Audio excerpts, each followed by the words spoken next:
SRG is one that we've been in for some time, and we've been in the newsletter from 10 and 11:30. There is a free version of the newsletter below if you don't get it.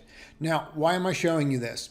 Well, you come right across, and then you break out, and then you come across, and then you break out again. Okay, the book value on this was 17 and 3/4, but that's before their earnings that just came out, and they really paid down a lot of their debt, and they strengthened their balance sheet with some leases.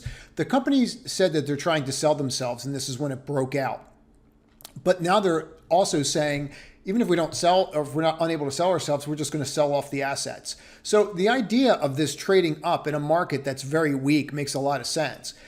Names like this will kind of go sideways to up slowly if you're able to buy Tesla and make like 10% in a day. If you can't do that and you're not in that environment, you'll see a flight to safety. Names like this are a flight to safety. So you might want to watch this. You might want to watch this 462 if you're not in already from either the free newsletter or the trading room.